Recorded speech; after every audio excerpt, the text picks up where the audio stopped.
যাচ্ছি Charabari Charabari bridge.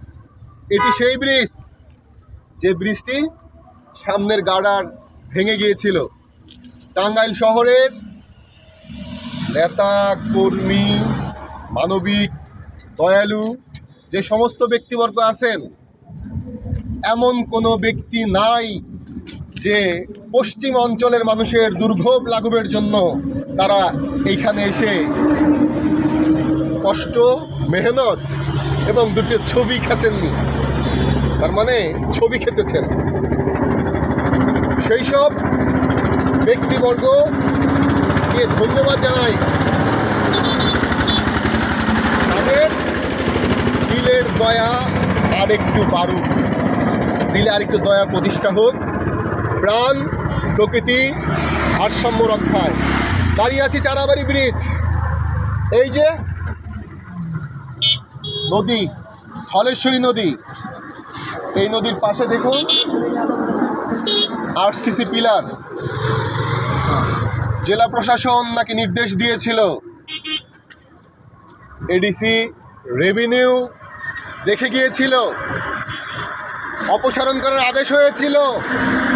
YONO মহোদয় এসেছিলেন, বারবার এখানে এসে পর্যবেক্ষণ করে গিয়েছেন। সংশ্লিষ্ট যারা মালিকানা দাবি করেন তাদের সাথে কথা বলেছেন। তারপরে যে অকর্মটি হচ্ছে সেটি হচ্ছে আরসিসি পিলার এখনো বিদ্যমান। শুধু তাই না, নতুন করে লাস্ট প্যারাকটাও মারছেন এখানকার মাটি খেকো, ভূমি খেকো, দখলদার, সে যেই হোক না কেন তারা। সেটা কি? সেটা হচ্ছে বৃক্ষরোপণ করছেন। দেখেন, নদীর মধ্যে বৃক্ষরোপণ করছেন, যে বৃক্ষ সরকারিভাবে নিষিদ্ধ। সরকারিভাবে ইউক্যালিপটাস নিষিদ্ধ করা হয়েছে। সেই নিষিদ্ধ গাছ নদীর মাঝখানে রোপণ করা হচ্ছে, কলা গাছ রোপণ করা হচ্ছে। কিসের নিমিত্তে? তাহলে পুঁজিপতি, আপনাদের বলি, আপনারা যে আদেশ করেন, যে নির্দেশনা দেন, তা কি মাঠ পর্যায়ে পালন হয়? ভাগ্যের নির্মম পরিহাস আমাদের টাঙ্গাইলবাসীর। আমরা হতাশ, এই এলাকাটা নিয়ে হতাশ। হতাশ কেন? কারণ যখন ব্রিজ ভেঙে যায় তখন পশ্চিম টাঙ্গাইলের মানুষের জন্য মায়া আমাদের উতলিয়ে পড়ে। আমাদের নানাবিধ আয়োজন, নানাবিধ কর্মকাণ্ড, নানাবিধ কথা আমরা বলে থাকি, কিন্তু তারপরে কাদের ছত্রছায়ায়, কিসের ইশারায়, কিসের নিমিত্তে এই অকর্মগুলি প্রতিষ্ঠা হয়? প্রতিষ্ঠা কেন হয়, কেমনে হয়? নদীর মালিককে? নদীর মালিক যদি হয় জেলা প্রশাসন, সে জেলা প্রশাসনকে 2 বছর যাবৎ এই একটি বিষয় নিয়ে বারবার অবহিত করা হচ্ছে। শুধু তাই না, এই বাউন্ডারির কথা, এই আরসিসি পিলারের কথা না, এই ইউক্যালিপটাস গাছ নতুন করে রোপণ করছে সেটার কথা না। ওই যে দেখুন, এই যে এটি কি? একটি টাফি ট্রাক্টর, তারপরে কি 3 থেকে 4টা টাফি ট্রাক্টর এখনো বিদ্যমান, এখনো আছে। এই যে সারা বৎসর এই ধলেশ্বরী নদী, এলেঙ্গারি নদী এর আশপাশ থেকে যে পরিমাণ মাটি কাটা হয়, এই মাটি কাটা রোধ করা কি আমাদের জন্য অনেক দুরূহ, অনেক জটিল? এটা কাদের ছত্রছায়া হয়? প্রশাসনিক অব্যবস্থা বলবো না প্রশাসনিক ছত্রছায়া বলবো?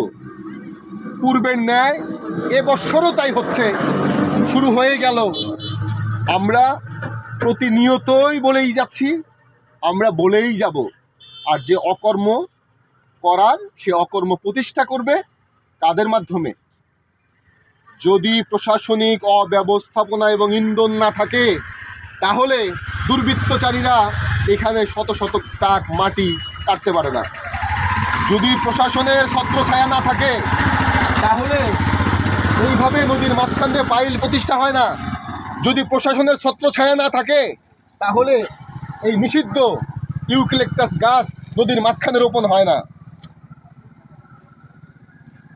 আমরা বলে বলে ঝিমিয়ে উঠি, বলে বলে ক্লান্ত হয়ে যাই। শুধু সেই সমস্ত দায়িত্বপ্রাপ্ত, দায়িত্বহীন কর্মকর্তাদের তাদের মস্তিষ্কে এবং বিবেক বোধ জাগ্রত করার জন্য, তার মস্তিষ্কটাকে খাটানোর জন্য।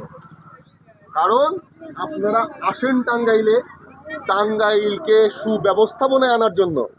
আপনারা আসেন টাঙ্গাইলের উন্নয়নের স্বার্থে। আপনারা আসেন টাঙ্গাইলে আইন শৃঙ্খলা নিয়ম কানুন প্রতিষ্ঠা করার লক্ষ্যে। কিন্তু প্রতিষ্ঠা করার জন্য আমরা যারা উদ্বুদ্ধ করি, আপনাদের কাছে আমরাই হই তিরস্কৃত। কিন্তু কেন? এই কি আপনার শিক্ষা? এই কি আপনার ব্যবস্থাপনা? এই কি আপনার সরকারের নির্দেশনা? আমরা টাঙ্গাইলবাসী এর থেকে পরিত্রাণ চাই। আমরা এই দুঃশাসনের থেকে পরিত্রাণ চাই। নদ নদী খাল বিল উদ্ধার চাই। শহরের মাঝখানে এখনো পুকুর ভরাট হচ্ছে। আপনারা সবাই জানেন কোন কোন পুকুর ভরাট হচ্ছে। আপনারা সেটা রোধ করছেন না, রোধ করতে পারছেন না।